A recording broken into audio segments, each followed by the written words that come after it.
واقعہ ہے کہ ایک علاقے میں کوئی حاکم تھا۔ حاکم رات کو بستر پہ اپنی بیوی کے ساتھ اپنے گھر میں تنہائی کے لمحات میں تھا۔ وہ اچھے موڈ میں تھا، مگر بیوی کسی وجہ سے ناراض تھی۔ شوہر جتنا اس سے پیار کی محبت کی باتیں کرتا، وہ اتنا ہی اسے چڑھتی اور اس سے بدتمیزی کرتی۔ جب شوہر نے بہت زیادہ اس سے محبت کا اظہار کیا اور ہم بستری کرنے لگا تو عورت کا دماغ اس وقت گرم تھا۔ وہ کسی بات پر غصہ تھی اور وہ بے وقوف آگے سے کہنے لگی کہ او جہنمی، پیچھے ہٹو، مجھے ہاتھ مت لگاؤ۔ اب جب اس نے اپنے شوہر کو جہنمی کہا تو آخر وہ بھی مرد تھا۔ اسے غصہ آ گیا کہ میری بیوی نے کیسے مجھے ہم بستری سے منع کر دیا۔ اس نے کہا اچھا اگر میں جہنمی ہوں تو تجھے میری طرف سے طلاق ہے۔ اب رات گزر گئی۔ صبح جب دونوں کا دماغ ٹھنڈا ہوا تو عورت کو بھی اپنی غلطی کا احساس ہوا کہ میں اپنے شوہر سے ناراض تھی، مگر مجھے یہ نہیں کہنا چاہیے تھا کہ تم جہنمی ہو، میں نے تو غلطی کر لی۔ اب وہ اپنے شوہر سے پوچھنے لگی جی کیا مجھے طلاق ہو گئی؟ اس نے کہا پتہ نہیں، یہ شرطیہ ہے کہ اگر میں جہنمی ہوں تو تجھے میری طرف سے طلاق ہے، لہٰذا مجھے علماء کرام سے پوچھنا پڑے گا۔ شوہر نے علماء کرام کو بلایا اور اپنا مسئلہ بیان کیا۔ علماء کرام کہنے لگے اس کا جواب ہم تو نہیں دے سکتے کیونکہ ہم نہیں جانتے کہ آپ جہنمی ہیں یا جنتی، یہ تو قیامت کے دن اللہ تعالیٰ ہی فیصلہ کریں گے۔ لہٰذا بہت سارے علماء کرام سے رابطہ کیا گیا، مگر کوئی عالم، کوئی مفتی اس کا جواب نہیں دے پا رہا تھا۔ شہر کا حاکم پریشان تھا، وہ بھی اپنی خوبصورت بیوی کو طلاق نہیں دینا چاہتا تھا، بیوی بھی اب طلاق نہیں لینا چاہتی تھی۔ چنانچہ امام شافعی رحمۃ اللہ علیہ کو کسی نے بتایا کہ فلاں علاقے میں یہ واقعہ پیش آئے۔ انہوں نے فرمایا مجھے وہاں لے چلو، میں اس سوال کا جواب دے سکتا ہوں۔ چنانچہ امام شافعی رحمۃ اللہ علیہ تشریف لائے اور انہوں نے حاکم سے پوچھا کہ کیا واقعہ پیش آیا؟ حاکم نے بتایا کہ اس طرح میری بیوی نے یہ الفاظ کہے اور میں نے اس کے جواب میں یہ الفاظ کہے، اب بتائیں طلاق ہوئی ہے کہ نہیں؟ امام شافعی رحمۃ اللہ علیہ نے فرمایا جناب علی، اس کا جواب دینے کے لیے مجھے آپ سے تنہائی میں کچھ باتیں پوچھنی پڑیں گی۔ اس نے کہا ٹھیک ہے۔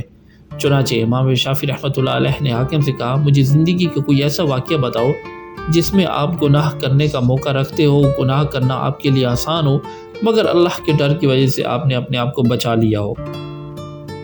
حاکم تھوڑی دیر سوچنے کے بعد کہنے لگا ہاں، ایک واقعہ میری زندگی میں پیش آیا کہ ایک دن میں جلد اپنے دفتر کے کاموں سے فارغ ہو کر اپنے کمرے میں چلا گیا۔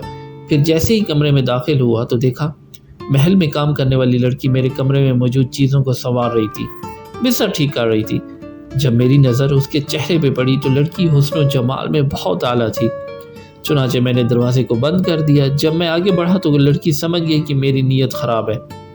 وہ نیک بخت اور پاک دامن تھی۔ میری طرف دیکھ کر کہا اس نے اے بادشاہ اللہ سے ڈرو۔ جیسی اس نے یہ الفاظ بولے تو میرے دل میں ڈر آ گیا اور میری آنکھوں کے سامنے میدان حشر کا منظر آ گیا کہ جب میں اللہ کے سامنے پیش ہوں گا تو اپنے اللہ کو کیا جواب دوں گا۔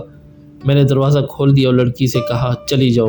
حالانکہ اگر میں چاہتا تو لڑکی سے اپنی خواہش پوری کر سکتا تھا کیونکہ مجھے کسی نے پوچھنا ہی نہیں تھا، مگر اس نیک بچی کے یہ الفاظ میرے دل پر بجلی کی طرح گرے اور مجھے اللہ کا خوف آ گیا۔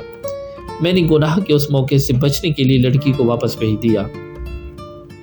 یہ ایک ایسا گناہ تھا جو میں کر سکتا تھا، مگر اللہ کے خوف کی وجہ سے میں نے نہیں کیا۔ جب اس نے یہ واقعہ سنایا تو امام شافعی رحمۃ اللہ علیہ نے اس سے کہا کہ آپ کی بیوی کو طلاق نہیں ہوئی، اسی لیے کہ آپ جہنمی نہیں ہیں، آپ جنتی ہیں۔ جب انہوں نے یہ فتویٰ دیا تو سارے عالم دین ان سے بحث کرنے لگے کہ آپ کیسے کہہ سکتے ہیں، آپ کیسے جنت کا ٹکٹ دے سکتے ہیں، کیا پرمٹ آپ کے ہاتھ میں ہے؟ یہ بندہ جہنمی ہے یا جنتی ہے؟ آپ رحمۃ اللہ علیہ نے فرمایا فتویٰ میں نے اپنی طرف سے نہیں دیا، بلکہ یہ فتویٰ اللہ تعالیٰ نے قرآن مجید میں خود عطا فرمایا ہے۔ قرآن کی آیت ہے، اور جو شخص اپنے رب کے سامنے کھڑا ہونے سے ڈرا اور اس نے اپنے نفس کو خواہشات میں پڑنے سے بچا لیا، اس کا ٹھکانہ جنت ہوگا۔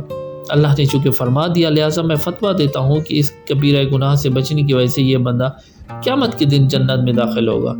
جو بھی آج کے دور میں گناہ کی دعوت ملنے کے باوجود اپنے آپ کو مضبوط رکھتا ہے اور اپنی عزت اور پاکدانی کو محفوظ رکھتا ہے اور دعوت دینے والے کا جواب نہیں دیتا، تو وہ لڑکی یا لڑکا قیامت کے دن اللہ کی جنت میں داخل ہوگا اور اللہ کا دیدار کرے گا۔ اللہ ہمیں بھی پاک دامنی کی زندگی گزارنے کی توفیق عطا فرمائے اور اس آیت پر عمل کرنے کی توفیق عطا فرمائے۔ آمین ثم آمین۔